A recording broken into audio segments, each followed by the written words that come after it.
Nostalgic এই প্রেমের গল্পে, সরি বন্ধুত্বের গল্পে প্রিয়াঙ্কা কি ফিরে আসবে রাতুলের কাছে? রাতুল কি বলতে পারবে তার মনের কথাগুলো? দেখা যাক। প্রিয়াঙ্কা। রাতুল, তুই? হ্যাঁ, আসলে তুই তো হায়দ্রাবাদ চলে যাচ্ছিস, শেষবারের মতন একবার গুড বাই বলতেলাম। Thank you. আর হ্যাঁ, thank you for being my tour guide in Kolkata. Welcome. Ratul, অনেকটা দেরি হয়ে যাচ্ছে, আমাকে এবার বেরোতে হবে। তুই ভালো থাকিস। তুইও। বাই। বাই। প্রিয়াঙ্কা। হ্যাঁ বল, কিছু বলবি? না মানে তুই আবার কবে ফিরবি আবার?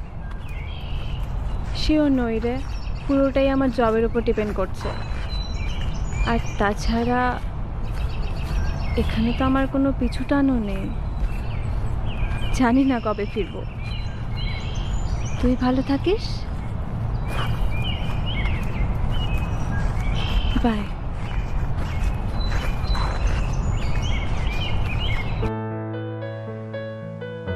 প্রিয়াঙ্কা।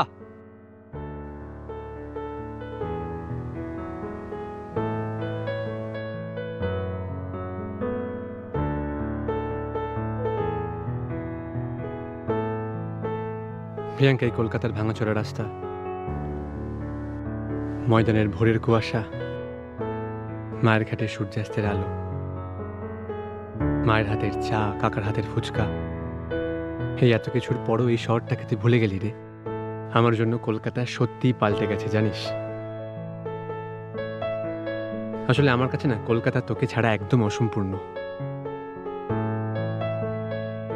আমি অনেক কষ্টে এতগুলো দিন ছিলাম, তোকে ছাড়া এতগুলো দিন ছিলাম। তুই যাওয়ার পর থেকে প্রতি মুহূর্তে মনে হয় আমি আমার ঘর হারিয়ে ফেলেছি। এতদিন বলতে পারিনি। কলকাতার দিব্যিকে বলছি, আমি তোকে খুব ভালোবাসি। এই কথাগুলোই বলতাম, আর সেই জন্যই আজ তোকে সবকিছু বলে দিলাম।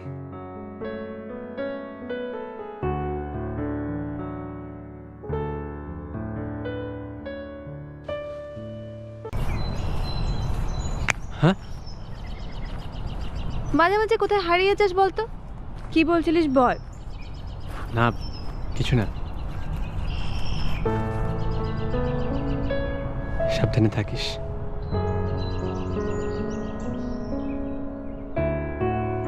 আজকেও আটকালি না তুই আমাকে,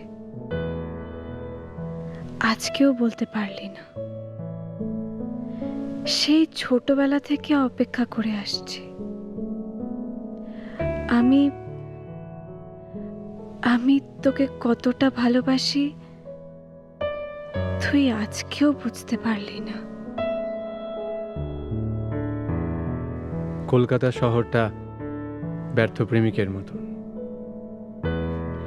এত ভালোবাসা পাওয়ার পরেও মানুষ এই শহরটাকে ছেড়ে চলে যায়, অনেক দূরে চলে যায়।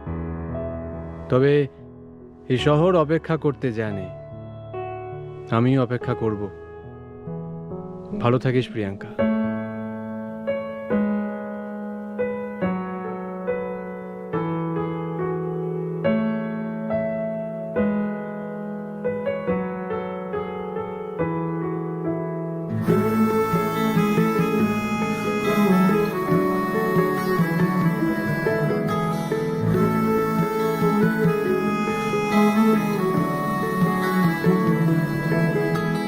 কখনো ভাবিনি ছেড়ে চলে যাবে, কখনো রাখিনি একা দেশের রাতে।